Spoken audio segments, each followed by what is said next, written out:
10 محرم الحرام کے روزے کی نیت کیسے کریں؟ 10 محرم کے روزے کی نیت کرنے کا کیا طریقہ ہے؟ محرم کے کتنے روزے رکھنے ہیں؟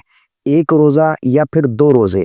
اگر کوئی صرف 10 محرم کا روزہ رکھے تو یہ کیسا ہے؟ اس کا روزہ ہوگا یا نہیں؟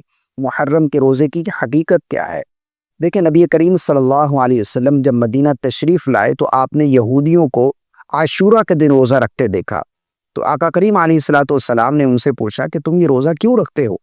تو انہوں نے کہا کہ اس دن بنی اسرائیل کو اللہ رب العالمین نے ان کے دشمن سے نجات عطا فرمائی، اور حضرت موسیٰ علیہ نبینا علیہ الصلوۃ والسلام نے اس دن کا روزہ رکھا تھا۔ تو حضرت محمد مصطفیٰ صلی اللہ علیہ وسلم نے ارشاد فرمایا کہ ہم تم سے زیادہ حقدار ہیں موسیٰ کے، اور آقا کریم علیہ الصلوۃ والسلام نے خود بھی روزہ رکھا اور صحابہ کو بھی حکم فرمایا۔ بلکہ ایک حدیث پاک کا مفہوم ہے، حضرت ابن عباس فرماتے ہیں کہ ہم نے کسی دن کے روزے کو اتنی رغبت کے ساتھ نبی کریم صلی اللہ علیہ وسلم کو رکھتے نہیں دیکھا جتنا آقا کریم علیہ الصلوۃ والسلام عاشورہ کے دن کا روزہ رکھتے تھے۔ تو نبی کریم صلی اللہ علیہ وسلم رغبت کے ساتھ عاشورہ کے دن کا روزہ رکھا کرتے تھے، اور اس کی فضیلت بھی بیان فرمائی۔ حضرت ابو قتادہ رضی اللہ تعالی عنہ سے روایت ہے، نبی کریم صلی اللہ علیہ وسلم سے عاشورہ کے دن کے روزے کے بارے میں پوچھا گیا تو آقا کریم علیہ الصلوۃ والسلام نے ارشاد فرمایا کہ یہ روزہ گزشتہ 1 سال کے گناہوں کا کفارہ بن جاتا ہے۔ اتنی زیادہ فضیلت ہے عاشورہ کے دن روزہ رکھنے کی، تو یہ روزہ ہم نے بالکل مس نہیں کرنا۔ اچھا، بہت سے لوگ یہ سوال کر رہے ہیں کہ 1 روزہ رکھنا ہے یا پھر 2 روزے رکھنے ہیں۔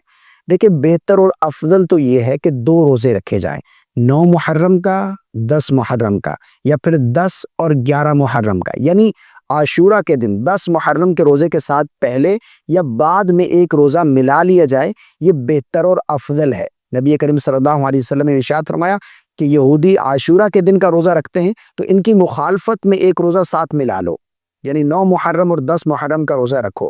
تو اگر کوئی شخص 1 روزہ بھی رکھتا ہے تب بھی جائز ہے، کوئی گناہ نہیں ہے، ایسا نہیں اس کا روزہ نہیں ہوگا یا اس کو یہ فضیلت حاصل نہیں ہوگی، تب بھی اس کا روزہ ہو جائے گا، لیکن افضل یہ ہے کہ ان کی مخالفت میں 2 روزے رکھے جائیں، 9 اور 10 کا، یا پھر 10 اور 11 کا، 1 روزہ ساتھ بعد میں یا پہلے ملا لیا جائے۔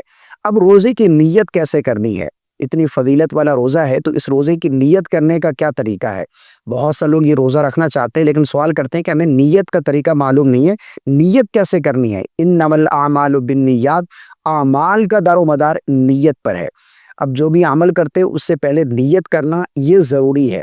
اب نیت ہے کیا، اس کو سمجھنے کی ضرورت ہے۔ انما الاعمال بالنیات، اعمال کا دار و مدار نیت پر ہے۔ نیت کیا ہے؟ نیت اصل دل کا پختہ ارادہ ہے، آپ نے دل ہی میں ارادہ کر لیا، بس یہ نیت ہے۔ زبان سے الفاظ ادا کر کے نیت کرنا یہ کوئی ضروری نہیں ہے، مستحب ہے۔ علماء نے لکھا ہے کہ زبان سے الفاظ ادا کر کے نیت کرنا یہ مستحب ہے، اصل نیت دل کا پختہ ارادہ ہے۔ آپ دل ہی میں ارادہ کر لے کہ میں نے 10 محرم کے روزے کی نیت کی، یا آج کے روزے کی نیت ہے میری، بس اتنا کافی ہے۔ دل ہی میں ارادہ کر لینا۔ یار رات کو آپ 3 بجے اٹھ کر سحری کر رہے، کھانا کھا رہے ہو، کہ آپ سے پوچھ لے اس وقت کہ آپ اس وقت کیوں کھانا کھا رہے، تو آپ کے زبان سے یہی ادا ہوگا کہ میں روزہ رکھ رہا ہوں، یہ دل کے اندر ارادہ ہے نا، بس یہی نیت ہے۔ زبان سے الفاظ ادا کر کے نیت کرنا یہ کوئی ضروری نہیں ہے۔ بہت سے لوگ اس وجہ سے ہی یہ روزہ چھوڑ دیتے کہ ہمیں نیت کا طریقہ معلوم نہیں ہے، روزے کی نیت کیسے کرنی ہے جلدی بتائیں ہمیں۔ وہ اگر نیت معلوم نہ ہو تو وہ یہ روزہ ہی چھوڑ دیتے۔ کتنی فضیلت والا روزہ ہے، گزشتہ 1 سال کے گناہوں کا کفارہ بن جاتا ہے عاشورہ کے دن کا روزہ۔ تو نیت جو ہے وہ اصل دل کا پختہ ارادہ ہے، پریشان ہونے والی بات نہیں ہے۔ آپ دل میں ارادہ کر لیں کہ میرا روزہ ہے، بس اتنی نیت کافی ہے۔ مجھے امید ہے آپ کو میری بات سمجھ آ گئی ہوگی۔